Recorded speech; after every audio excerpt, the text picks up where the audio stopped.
GVMC వేలంపేటకి శివారులోని పూల వీధిలో నిన్న రాత్రి 5 అంతస్తుల భవనం పక్కకు ఒరిగింది.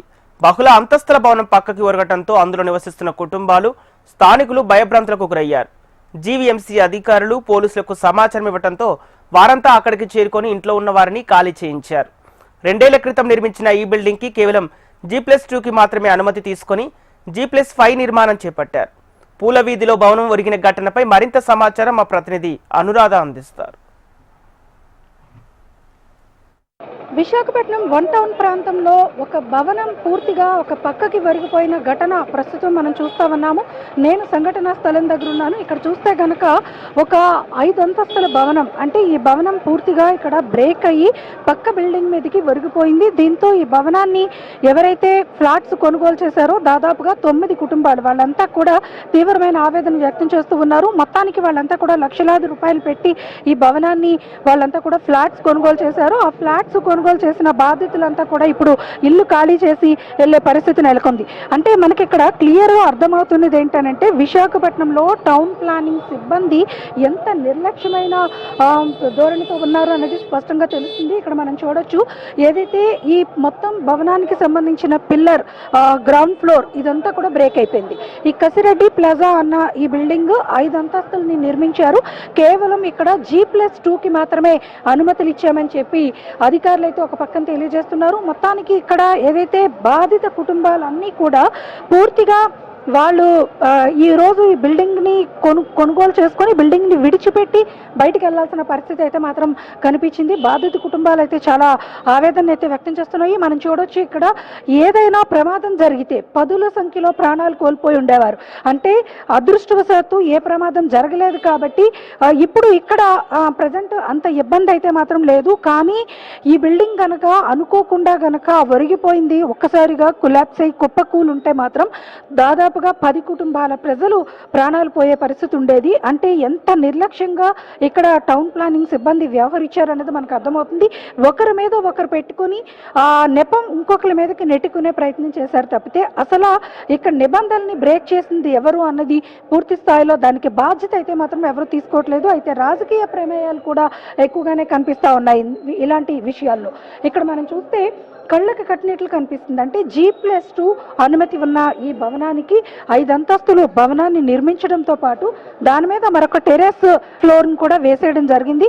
అంటే ఎంత అక్రమ నిర్మాణాలు యథేచ్ఛగా విశాఖపట్నం లాంటి సిటీలో పుట్టగొడుగుల్లాగా పుట్టుకొచ్చేస్తున్నాయి. అంటే ఇట్లాంటివి ఏదైనా జరిగితే గనక 10ల సంఖ్యలో ప్రాణాలు కోల్పోయే ప్రమాదం ఉంది. మనం చూడొచ్చు, అసలు ఏదైతే ఒక సింగిల్ పిల్లర్ మీద ఈ బిల్డింగ్ మొత్తాన్ని నిర్మించేశారు, ఆ పిల్లర్ బ్రేక్ అయితే గనక ఈ బిల్డింగ్ ఒక్కసారిగా కుప్పకూలితే గనక ఎలాంటి పరిస్థితి ఇక్కడ ఉండేది అనేది ఇక్కడ ప్రజలైతే మాత్రం చూస్తే అసలు ఒక్కసారిగా వాళ్ళంతా కూడా భయపడిపోతున్న పరిస్థితి. ఎందుకనంటే భవనం మొత్తం ఒక సైడ్గా ఒరిగిపోయింది. G+2 అంటే కేవలం 2 ఫ్లోర్స్కి మాత్రమే అనుమతి ఉంది. ఒకవేళ ఎవరైనా అది దాటి వెళ్తే కనుక ఖచ్చితంగా వాళ్ళు చర్యలు తీసుకోవాలి. కానీ ఇక్కడ చూస్తే కనుక 5+ అంటే 5 అంతస్తులకు మించి నిర్మాణం చేసేసారు. ఒకవేళ ఇది బ్రేక్ అయ్యి అంటే మనం స్పష్టంగా చూస్తున్నాం, పక్క భవనం మీదకి ఈ బిల్డింగ్ మొత్తం కూడా ఒరిగిపోయింది. ఒకవేళ ఇది కొలాప్స్ అయి ఉంటే గనక ఎంత ప్రమాదం భారీ ఎత్తున జరిగి ఉండేదనేది అర్థమవుతుంది.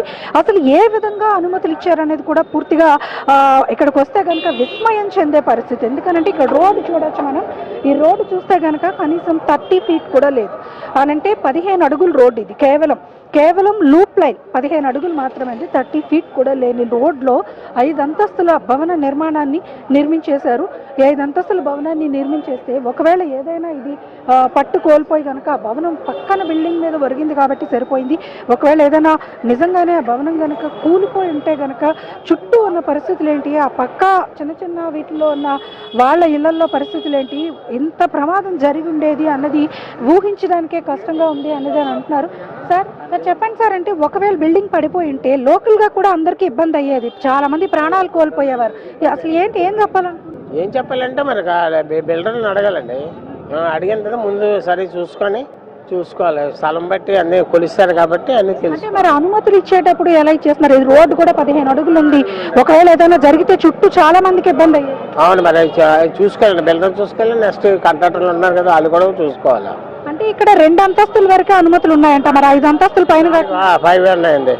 5 అంతస్తులు ఉన్నాయి. 2 అంతస్తులు అనుమతులు 5 కడతారు. ఇది ఇక్కడ మనకి స్థానికులు కూడా చెప్తున్నారు. చెప్పండి అమ్మా, అసలు ఇప్పుడు చూడండి అంత సింగిల్ కాలంలో ఈ బిల్డింగ్ ని కట్టేశారు. మనం చూస్తున్నాము కన్స్ట్రక్షన్ కూడా చాలా బ్యాడ్ గానే ఉంది. ఒకవేళ ఈ బిల్డింగ్ కనుక పడిపోయి ఉంటే గనక చుట్టూ ఎంతమంది నష్టపోయి ఉండేవారు, ప్రాణాలు కోల్పోతారు.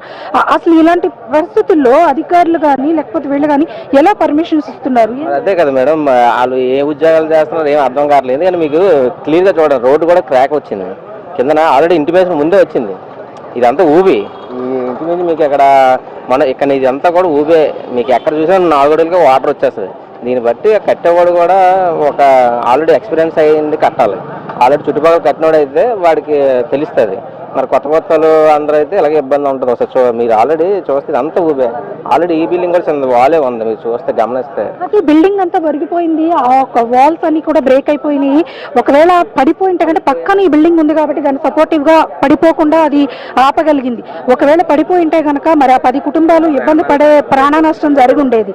అంటే అసలు కనీసం మీరు చెప్తున్నారు ఇది లోతట్టు ప్రాంతం, ఇక్కడ నీళ్లు నిలబడతాయి వర్షం వస్తాయి. గత వారం రోజుల నుంచి వర్షం ఖాళీ ప్లేస్ ఉండి కమ్మలిల్లు ఉండి ఖాళీ ఊబే మేడం. ఎవరు జనాలు కూడా కమ్మలిల్లు ఉండి అంటే వాళ్ళు ఏదో సామాగ్రిలు పెట్టుకున్నారు, అంటే ఆర్కెస్ట్రా వాళ్ళు పక్కన మిల్లు ఉండేది. అదే మనకు తెలుసు. అంటే ఇన్ని రోజులు అది స్టోర్ వాటర్, ఇది మెయిన్ ఏంటంటే వాటర్. ఇదంతా మీరు ఇంచుమించు ఏ బిల్డింగ్ కట్టినా సరే, మీరు కట్టిన బిల్డింగ్ చూసినా సరే కనీసం సాయిల్ టెస్ట్లు కూడా చేసి మరి అది ఇంజనీర్ చూసుకోవాలి. అది సాయిల్ టెస్ట్ చేస్తాను కదా, పునాదులు ఎంతలో దింపాలి, ఎంత వేయాలి, కాంక్రీట్ అనేది ఎలాగా, దీనికి ఏ సిమెంట్ వాడాలి అనేది ఒక ఇంజనీర్ పర్పస్ అనేది చూసుకోవాలి.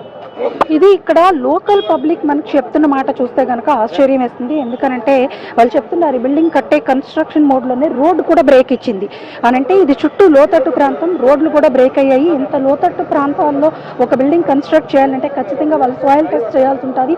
అలాగే నిర్మాణం విషయంలో చాలా జాగ్రత్తలు తీసుకోవాల్సి ఉంటుంది. అలాంటిది ఏమాత్రం వాళ్ళు అసలు జాగ్రత్తలు తీసుకున్న పరిస్థితి అయితే మాకు కనిపించట్లేదు. రోడ్ సైతం ఇక్కడ బ్రేక్ అయింది, అయినా కూడా వాళ్ళు పట్టించుకోలేదు. ఒకవేళ ఈ పక్కన బిల్డింగ్ లేకుండా ఉండుంటే ఈ బిల్డింగ్ మొత్తం ఒక్కసారిగా కుప్పకూలిపోయి ఉండేది. 10 మంది కుటుంబాలు ఈ రోజు వాళ్ళు లక్షలాది రూపాయి దాచి కొనుక్కున్న ఈ ఫ్లాట్స్ వాళ్ళంతా కూడా ఖాళీ చేసి నిరాశ్రయులుగా బయటకు వెళ్లాల్సిన పరిస్థితి వచ్చింది. దీంతో అసలు విశాఖపట్నంలో నిర్మాణాల శైలి ఎలా ఉందనేది మనకు అర్థమైపోతుంది. ఖచ్చితంగా టౌన్ ప్లానింగ్ సిబ్బంది దీని మీద అలర్ట్ అవ్వాల్సిన అవసరం ఉంది. ఒకవేళ ఏదైనా ప్రాణ నష్టం జరిగితే కనుక దానికి బాధ్యత ఎవరు వహిస్తారు? ఇప్పుడు ప్రజల నుంచి ఈ ప్రశ్న వినిపిస్తా ఉంది. సో దీనికి ఖచ్చితంగా బాధ్యత తీసుకోవాల్సిన అవసరం, బాధ్యత, రెస్పాన్సిబిలిటీ రెండు కూడా ఇక్కడున్న అధికారుల మీదే ఉంది. ఖచ్చితంగా ఈ విధమైన చర్యలు అయితే మాత్రం ఉండాలని స్థానికుల నుంచి పెద్ద ఎత్తున డిమాండ్ అయితే వినిపిస్తుంది. మరి చూడాలి దీన్ని ఏ విధంగా వాళ్ళు సెటిల్ చేసి మరి బాధితులకి అండగా నిలుస్తారు అన్నది. వీడియో జర్నలిస్ట్ దానుష్తో అనురాధ, HM TV, విశాఖపట్నం.